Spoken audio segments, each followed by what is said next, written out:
Hey Procrastinators! Today I'm participating in the Anything Goes hop. The purpose of this hop is to push several of us who are right there, close to 1,000 subscribers, to or above that milestone. So I am starting by putting my anti-static powder tool on my watercolor paper here because I'm going to be doing some watercoloring. Now in this video, this was the first time that I had used the VersaFine Clair, and as you can see, I fingerprinted myself. I had a hard time getting that lid off the first time, and when I did finally get it off, I ended up sticking my thumb in it. So that was fun. This video was recorded a little while ago, probably a little over a month ago, I'd say. So yeah, I've just been saving it, I guess, for just the right time. So I've got the Simon Says stamp center cut heart here, and I'm going to stamp it a couple times in the VersaFine Nocturne ink, VersaFine Clair Nocturne ink. And I have a my desk is uneven. It's bowing a little bit. So when I stamp big stamps like this, sometimes I have to take it off to the side where my desk is better supported and stamp it there. So that's what I did right there, the last stamping, to get a clear impression. Now I'm going to cover it in Ranger Clear Heat Embossing Powder, and I'm going to heat set that off screen. And I also cut it down off screen. So I'm going to be using some Nuvo Shimmer powders here. The first one is a Lilac Waterfall. And then the second one I'll be adding here in a second will be Blue Blitz. And I wanted a fairly soft watercolor background, or somewhat watercolor background, I guess. The shimmer powder background, if you will. So I didn't add a whole lot here, and then I'm going to spray it down with some water. And then I'm going to use my paintbrush, if I could say, think of words today, words are hard, to kind of spread out the colors, because I just can't leave things alone. I really can't. So I did get some water and a little bit of the powder off to the side because I didn't think I had enough purple, and I'm just going to spread that out. And so just make sure that everything is covered. I didn't want any white, or at least very much white. So I'm just spreading it all out here, and it'll take me a second to do that. Add a little bit more purple there.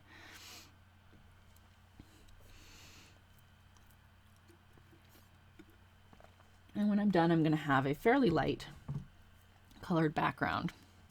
I know it doesn't look like it right this second, but by the time I spread all this color out, it will be fairly light.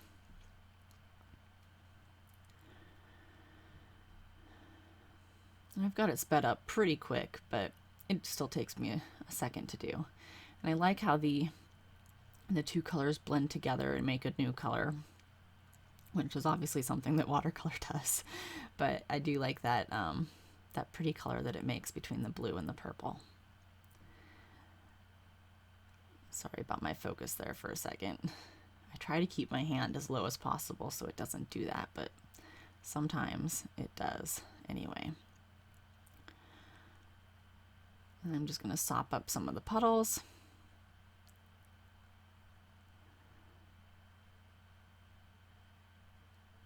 Because I tend to overuse water, so I get a lot of puddles. I don't know if anybody else does that, but I just do. So then when I'm done, I'm going to heat set this. And then I took my Dr. P.H. Martin's and I picked two colors. One is turquoise blue, and the other one is going to be, I'll pop it up on the screen when I get there. I think it's like quinacridone violet, if I remember correctly. And I'm just going to use those two colors to make a few of the images on here more vibrant. And the only one I'm going to show you on screen is this heart. So what I ended up doing was I took the turquoise blue and colored in the areas that ended up being blue on my heart. And then I took the other one, like I said, I think is quinacridone violet, and I colored in the areas that were purple. Now if there was a mixture of the blue and the purple, then I mixed the blue and the purple with my watercolors, my Dr. P.H. Martin's Hydrus watercolors. So I pretty much just colored over the shimmer powder. So it's still going to be shimmery, because the shimmer doesn't go away just because I colored over with the watercolor. It mixes the shimmer or whatever, and or the shimmer shows through still. So it still ends up being quite shimmery. It's just these areas are going to be a lot darker in color. So it's kind of like, what is that, like, I cannot think of the word, like where you highlight an image on your stamp. What is that called? It'll come to me later, I'm sure. But basically I'm just going to make this part darker, and then a few other parts on my image darker, and then I will cut this down and put it on my card. So as you can see, I'm going around the edge here, and I will switch to my second camera view here in a minute. It's just this part was kind of further away on my second camera view because I have the second camera view on the left hand side since I'm right-handed, and so you really couldn't see it that great on the second camera view. So I'm only going to switch to the second camera view when I am on the left hand side of the heart. Alright, so here I am with the second camera view, and you can see what I'm doing here, and you will see me mix the purple and the blue right here. That purple is just so vibrant and pretty, and when you mix the two together, it's just gorgeous. And I did do, as you can see in some of the other parts, I did do some shading. Some parts are darker, some parts are lighter, and I will continue to do that throughout the whole heart, just to give it some dimension and interest.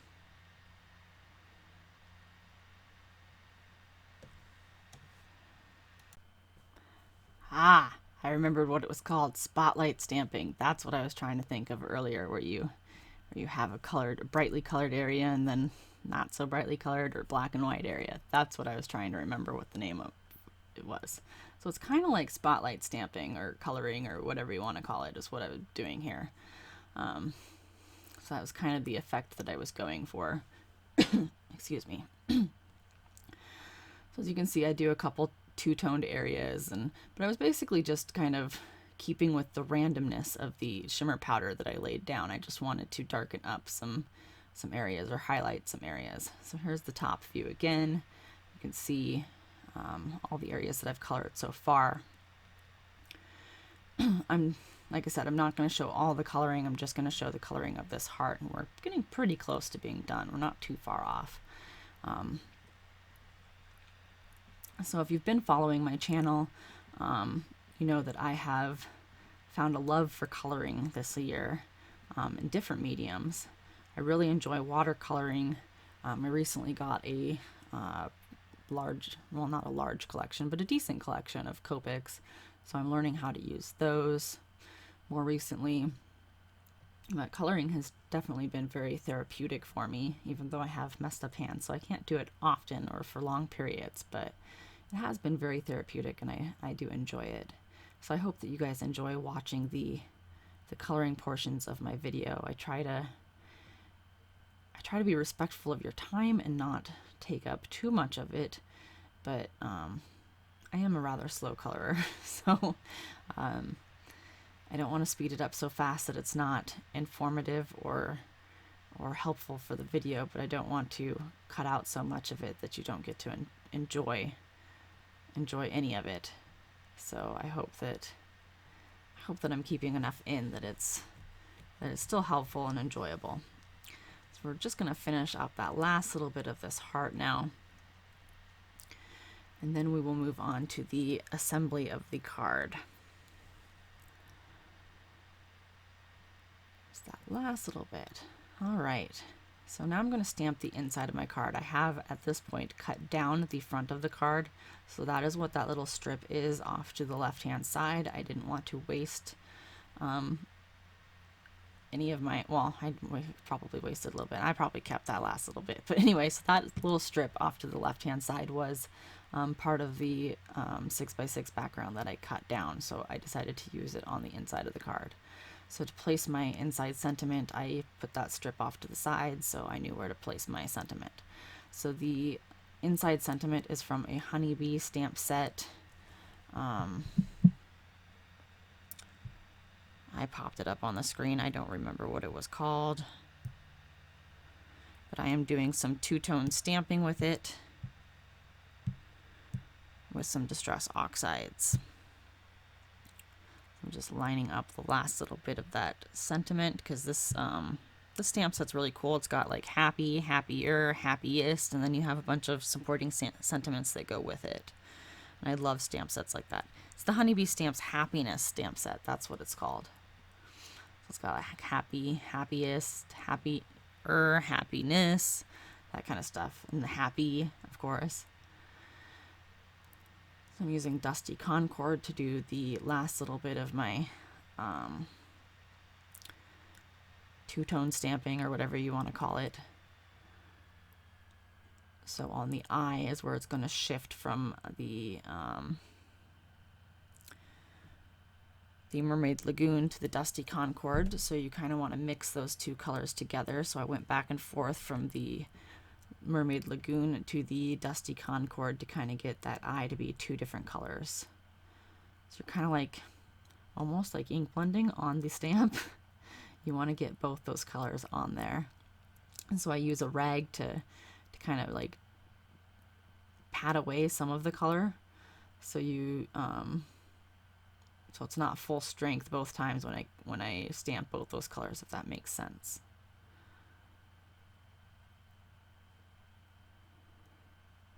And I'm going to glue down my little strip there.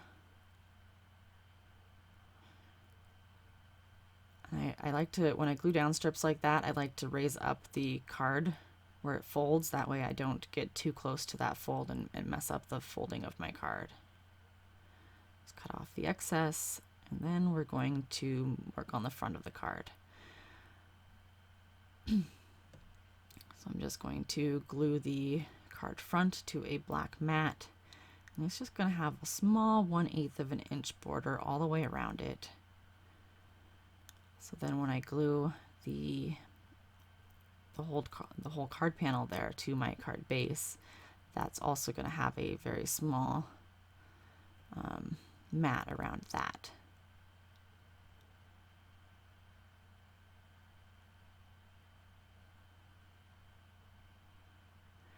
And then I'm going to take the U Matter stamp set, and I stamped and cut the U. I stamped the U and cut it out with my scanning cut.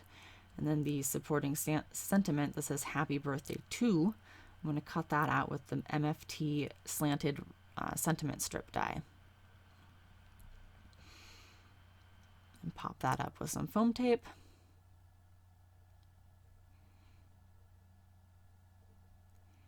And I also popped the U from that stamp set on some foam tape as well. If you remove the backing from your foam tape, it will bend along your sentiments a lot easier, or whatever image you're using, it will bend. But I cut that out of my video because it's a little bit tedious. And I did mess around with this sentiment a lot because I did not want to cover up that gorgeous heart, because I took a long time painting it, for one, and two, it's just too pretty to cover up. So yeah, I fidgeted around with it for a little bit to find the best placement. Then I decided it still needed something, so I pulled out these Pure Sheen sequins in Periwinkle Blue and placed them on my card. And I fidgeted with these for a little while.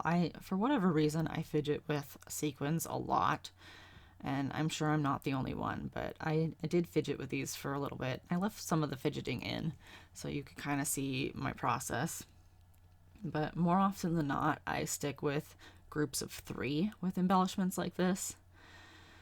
It just seems a little bit more pleasing to my eye. And then I cut the gluing of them down off because, well, you probably don't really need to see that. Then once I got them glued down, I filled them in with these Dream Drops, and they are Supernova. I believe that this was a Tonic Craft Kit exclusive color, so I don't think that you can get them. I'm sorry. I'm sorry for myself too, because they are one of my favorite colors, and last time I tried to see if they were available, they were not. So that finishes my card off today. I hope that you enjoyed it. Don't forget to hop to the next person in the hop. The link will be in my description box below. And as always, I hope that you have a great day.